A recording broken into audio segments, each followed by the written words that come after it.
So, good morning, all of you. Welcome back to Excelsior Academy. So, today in this lecture, we are going to study about the rest of the facility diffusion. So, in this, we are going to talk about sodium channels. So, previously, we have discussed about diffusion, osmosis, and yesterday we also talked about the carrier proteins, in which we studied about the glucose transporters, right? So, in this, we are going to talk about sodium channels. This is little tricky, so please listen carefully, okay? Now, facilitate diffusion of ions by channel proteins. So in this case, you have got, in this case, see every time whenever we are actually we talk about the channel proteins, what you have to remember is that it always have a hydrophilic gateway, okay? What does it mean? On a plasma membrane, if this is outer and inner, you have got a protein channels, okay? Now this portion is actually your hydrophilic, and that's how your charges or the polar molecules are able to cross through the plasma membrane. Always remember, okay? But what you have to understand is that even though the core of the membrane is hydrophilic, but the channel protein itself, it's not hydrophilic, okay? The protein itself is hydrophobic in nature. It means that this portion of the protein is hydrophobic, okay? And they are mainly made up of alpha helices, okay? Always remember and understand like that. So the proteins are hydrophobic in nature, but now the question should come, how then it is making hydrophilic at the core when it is hydrophobic in itself? So the question, the answer to this is that whenever we talk about protein over here, so the alpha helices are there. There are certain proteins, right? So they interact with certain amino acids are there. Uh, Certain amino acids are there. They interact with the water. Okay, they make hydrogen bonds and everything. So certain amino acids are present which make the core hydrophilic in nature. So as we study more about these channel proteins, we'll understand what amino acids are responsible for making the hydrophilic core. Now, what are the features? So it has to be selective for ions. So it means that if I'm talking about sodium channels, there K plus or calcium cannot go and bind. So it is very specific, and it is very important to be specific. Otherwise, what will happen? Your membrane potential will vary. Okay. So in order to carry out good electrical conductance, to carry out chemical synapse, all these channels are highly regulated. Highly regulated means they are only open when it is required. Okay.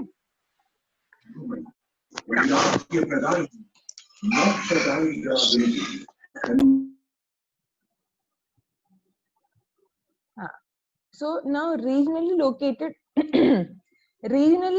at a specific site on a cell surface like sodium channel at the soma of neurons. So it means that now when we talk about the neurons or neuromuscular junctions, these channels are highly present, okay, or highly expressed over there. So it doesn't mean that it doesn't mean that all these channels are just randomly present. It is just present to specific cells in good amount so that they can carry out their functions, and they are functionally unique. Okay. So this will be clear once we see the figure over here. So this is about the, one second. Okay, by mistake I have added over here K plus. Actually, we are talking about sodium channels. So it is almost similar over here. Okay. Now, the ions channel selectivity depends upon the charge of the ions, whether it is, sorry, okay, it is just the introduction only. Okay.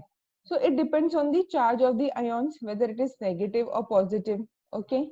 Then size of the ion. Now, depending on the charge, we also have, so for positive charges, we have got K plus, Na plus, calcium, Then in case of negative, we also have chloride channels. Okay, so all these we need to discuss. So each one you are going to study now. Now, it also depends on the size of the ion. Now, who can tell me which ion has got the greater size or the bigger size, K plus or the Na plus? Which one has the bigger size? Yes, Akshita, Sandhya, which ion has K got? plus, ma'am. Yes, it K is plus K. ma'am. Yes, the size of the K plus ion is bigger as compared to the Na plus. Now, so we expect that the channel pore, the channel pore should have the greater space for the K plus as compared to Na plus. Now see what is actually given. Now see the lumen over here. So if you see K plus channel and Na plus channel, okay, we see that K plus channel size is smaller than the Na plus channel size. Now, who can tell me what will be the reason for this? Even though we know that the K plus ion is bigger than Na plus. But if you see the lumen size, see if this is your protein channel, ion channel, this one, the core size is less in case of potassium, whereas in this it is more. So what could be the reason over here? The hint is water hydration. It is given as water hydration.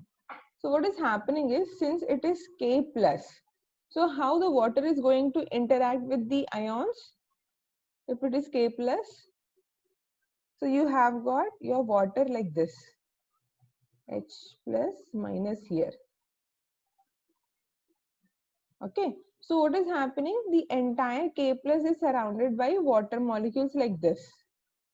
Okay, now in the case of Na plus, more water hydration shell is there, because of which the size of the sodium channel, the lumen size, becomes more as compared to the potassium.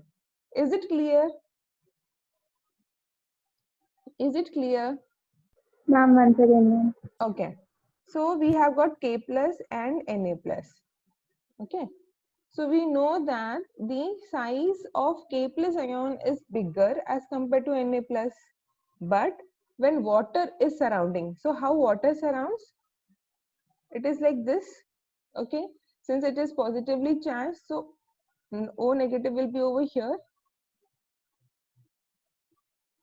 like this. So a water hydration shell is formed like this. Now in the case of Na plus, it is more. So more water hydration cells are there.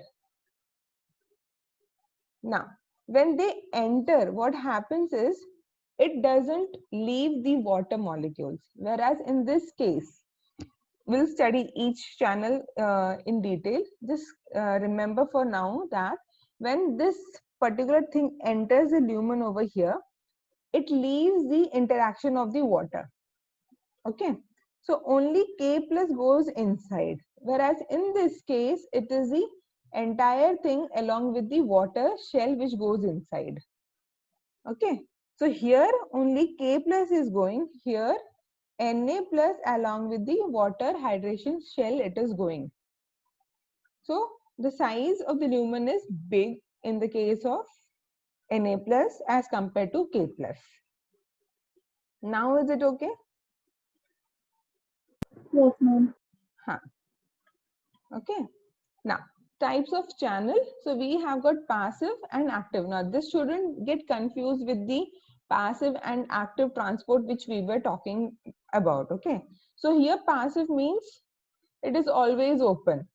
Okay, so there is no regulation over here. So this is also called the leakage channels. It means what?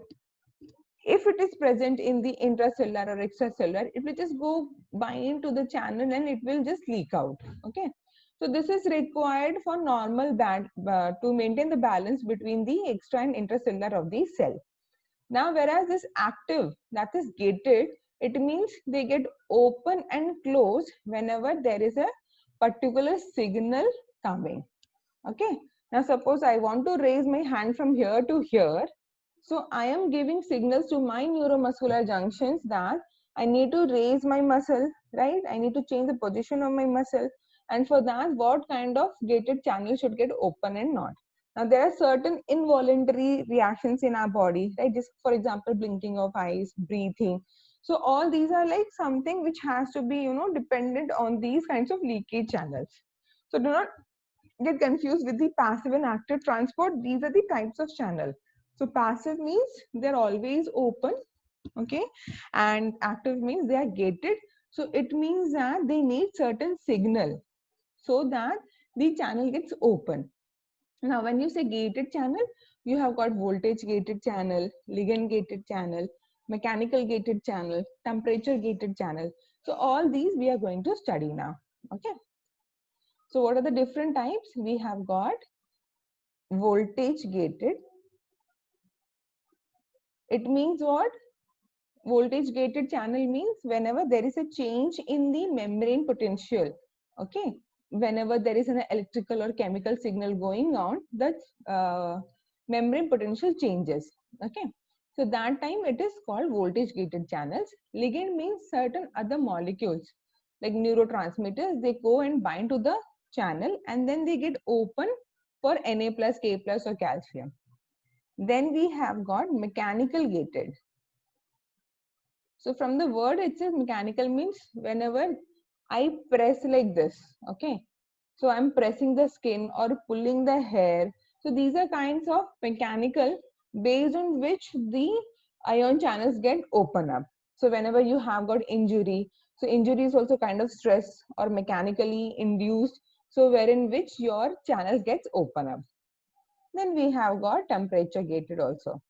So temperature gated means whenever there is a increase or decrease of temperature, in order to become normal, the channel gets open up. Okay. So far so good. Are we clear? Okay. So now first topic is about the voltage gated ion channels. Okay. Okay. So in voltage gated ion channels, it is regulated by changes in electrical membrane. Okay, so this is what I was telling. So whenever there's a change in the potential membrane, the channel gets open up. Now they're mainly present in the nerve cells. So for example, if you see this one nerve cell, you can see that the voltage gated channels are found on the axon hillock region. Now what do you mean by axon hillock region? This is the axon hillock region. Okay, all the unmyelinated axons are there. So you know that myelin sheaths are there. So wherever there is no myelination, okay, there also it is present, and at the roads of Ranvir in myelinated area. So it means what? Overall, your entire nerve cell is just having the voltage gated ion channels. Okay, so here you can see calcium is there, here both Na plus and K plus is there, and here ligand gated is there. Now if you see this structure, these are what your dendrites are there. Now they come in contact with the muscle cell. So you have got the neuromuscular junction. So there we need ligand gated, whereas rest of the nerve cell body, if we have got voltage gated. Okay, there's one more figure that will be more clear. Okay, so if you see over here, can you see? So entire nerve cells, you have got different types of channels. So what all we have, if you see the figure carefully, see, we have got Na plus, K plus and Na plus, K plus pump. So all these are present over here also and at the myelin area also, in the your axon dendrites region also. Then we have got the voltage, the star ones, voltage gated, Na plus, K plus and calcium. If you see, even those are present everywhere, correct? Now, if you see the difference, the calcium one is present only at these areas. Okay, so where it is actually making a connection with the other nerve cells. So there you need calcium. And then we have got the chemically gated. So chemically gated means it is nothing but your ligand gated only. So what happens in ligand gated? You have got the plasma membrane, then we have got these channels are there. Okay. Now what happens in this case is that some chemicals comes and bind. So these channels gets open up. So when they get open, Na plus or K plus, they actually pass. So this is how ligand gated channel works. Okay. Please stop me, okay, if you're not able to understand somewhere, because it's just becoming complicated from here onwards. Now let's talk about the sodium ion channels. So when the Na plus voltage gated channel opens, membrane potential goes from minus 70 millivolt to less negative value. So what does it mean? Less negative value? It is going towards the positive side. Okay. Now, what is minus 70 millivolt? I have already mentioned it is the resting. Resting potential. Yes. It is the resting potential. So resting potential means when membrane is not doing any electrical or chemical activity. Now, when your brain is functioning, you're remembering anything. So there is always a electrical simulation going on. So that time it will vary. So that time we say it is getting depolarized, repolarized, hyperpolarized. So that we will study when we'll do about the membrane potential. Okay. Now, so why it is becoming less negative? Because a positive ion is moving inward, making the inside of the membrane more positive. Now, why your resting potential is negative value? I have mentioned this. It is because of the negatively charged peripheral proteins which are present on the inner side of the membrane. Okay. So we talked about. So this area is negative. They have got the negatively charged peripheral proteins at the inner side of the membrane. Now, what happens if I add more of Na plus?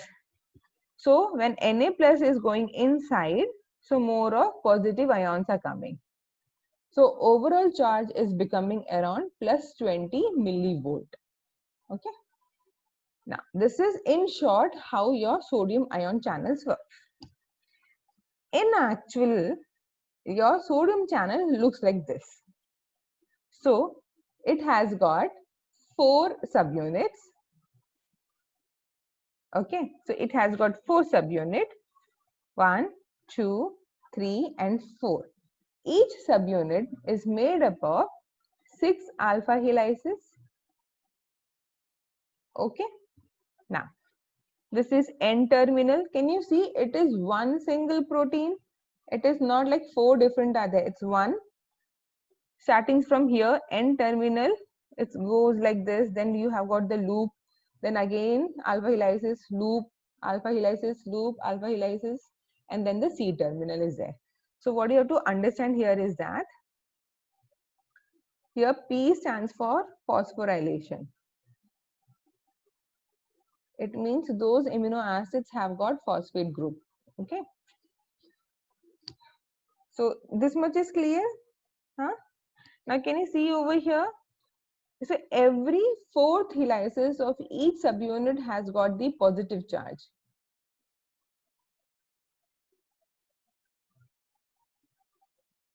Right? And then we have got the S loop in each subunit. Just remember till now over here how many differences are there. So you have got the 4 domains. Each is made up of 6 alpha helices. Each out of those 6, 4th one is having the positive charge. Okay. And then you have got the S between the 5th and 6th. Okay. Now. Okay. So this is how we are going to study now. So can you see over here again? So we have got 4 subunits are there. Okay. Now every time over here it was S in the previous figure. So there is a loop. Now these loops are called P loop. Okay. These loops are called P loop. Now, sodium channel consists of large alpha subunits that associate with proteins such as beta subunits. So where is the beta subunit over here? So this entire thing from here to here, it is your alpha. Now interacting with the other ones, that is these ones, are your beta subunits. Okay. So what you have to understand here is that alpha subunit alone can function. It is not necessary for sodium channels to have beta subunits. So without beta subunit also it can function. If it is there, then also well and good. If it is not there, then also alpha subunit of sodium channels can work. Now, alpha subunit forms the core of the channel and is functional on its own. So this is what I said. Now, the alpha subunit has got 4 repeat domains. So this one, 2, 3, and 4. Labeled 1 through 4, each containing 6 membrane spanning segments labeled as S1 to S6. So this is what we said before: 1, 2, 3, 4, 5, and 6. And the loop between 5 and 6 is called the P loop. Now, the highly conserved S4 segment act as the channel's voltage sensor. So this is what I was telling you to remember, that in each of these 6, the fourth one is actually different. It has got the positively charged amino acids and it is acting as the voltage sensor. So what does it mean? It means that whenever there is a change in the membrane potential, it is the one which actually able to sense the changes. Okay. Now see over here. So all these subunits, the fourth one is becoming your voltage sensor domain. Okay. Now you also have got then we have got the toxin binding site. This is in order to block the channel. So it's clear till now? Guys, it's clear because there's so much to study. That's why. Yes, ma'am. Okay.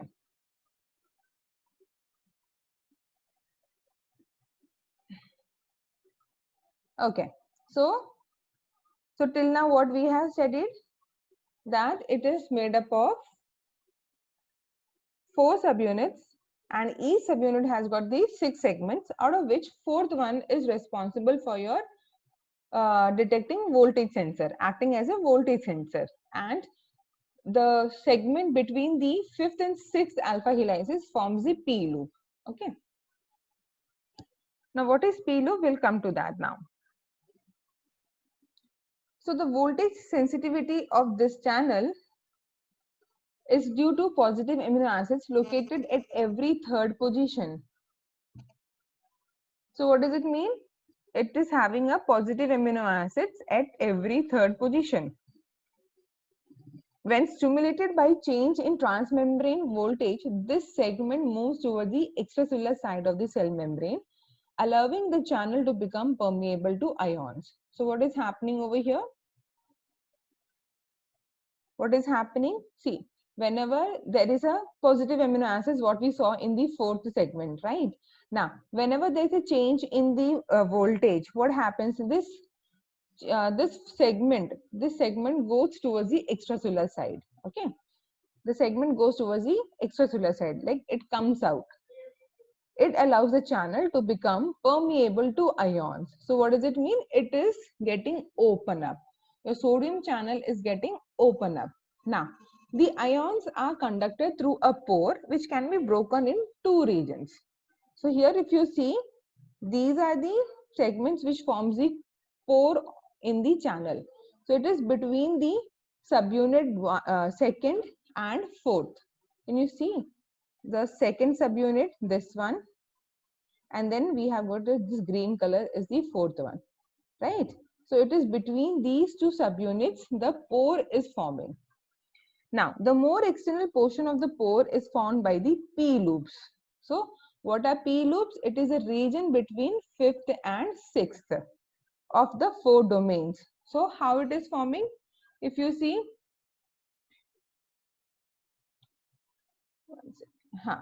so how it is forming? So all the four subunits and every subunit has got the region between the fifth and sixth segment. So all these four will come together and then they form the pore in between. Okay. Now this pore is having your positive amino acid, which will allow the passage of the ions. Okay. Now this region is the most narrow part of the pore and is responsible for its ion selectivity. So if suppose some other ions by mistake coming and binding, what will happen? It will not get open up because the binding side will not be fit. So it cannot cross the pore and hence the channel will not get opened up. Now the inner portion, that is towards the cytoplasm. We are talking about this side of the pore is formed by the combined S5 and S6 segments of the four domains. This region is linking the domains of the third and fourth. It's also important for channel function. So they help in prolonged activation or inactivating it. So if you see this structure over here, they are talking about the local anesthetic site. So what does it mean? That see, once your channel is transporting the ions from one region to the other region, in between for few seconds, for few milliseconds, it becomes inactive, right? What does it mean? It means that no further ions are bound to it and no further ions are passed. Okay. So for few milliseconds, it becomes inactive. Guys, is it clear? I know it's becoming very complicated, but once you understand, then you will never forget. Should I explain once again? Pallavi, Sandhya? Ma'am, here first point, ma'am. Which one? The stimulated by change? At every third position. This one? First point. This one? Yes, ma'am. Okay. See, the voltage sensitivity of this channel is due to positive amino acids. So remember in the previous figure, I showed you that each domain has got these 6 segments and all the 6 segments, the fourth one is shown like this. Remember in the previous figure? I'll go back. Your voice is breaking, ma'am. Yeah, 1 second. Huh? Okay. Great. The time is getting over. Huh. So can you see this one? As I mentioned before, that this one is there, right? Actually, it's not going back. I don't know what happened. Huh. So you can see that this figure was having the fourth segment was having the positive charge. Do you remember the figure?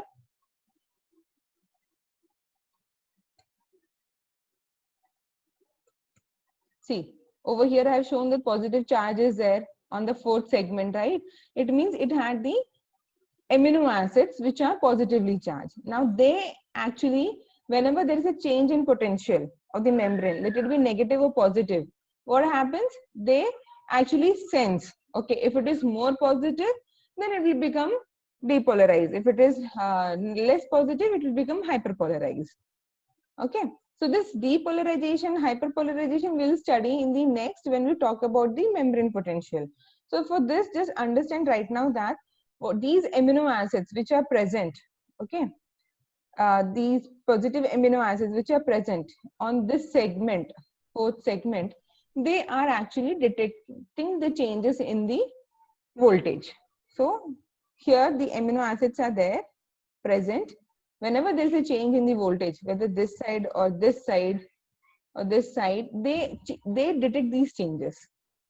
Okay. Now detection means what? They actually interact with the positively or negatively charged, whatever is present. So depending on that, whether the channel needs to open the Na plus channel, it is decided. Okay. Now it's clear. So when this is happening, what will happen? All these P loops come together. They bind with Na plus. They decide, okay, this is the correct ion to the channel. Then they get open up and then they pass.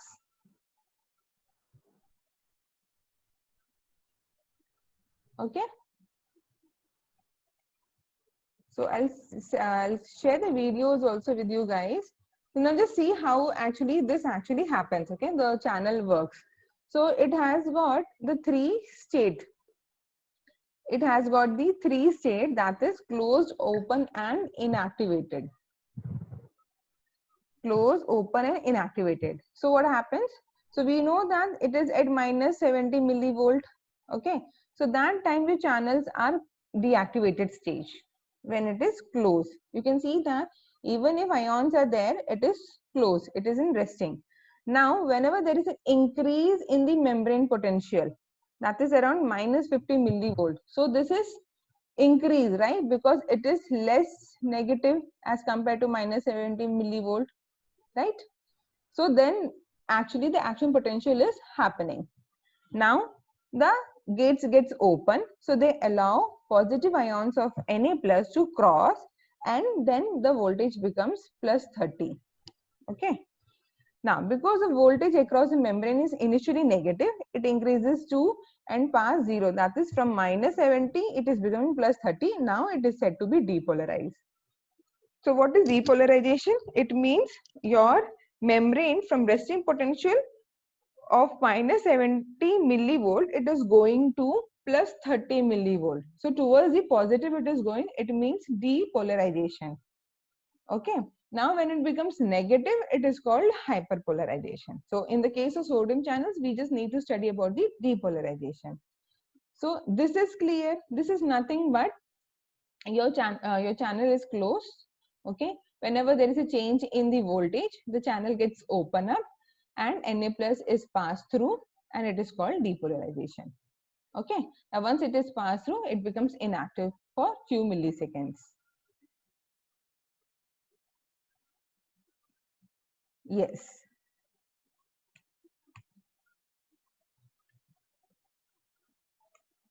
So any more doubts?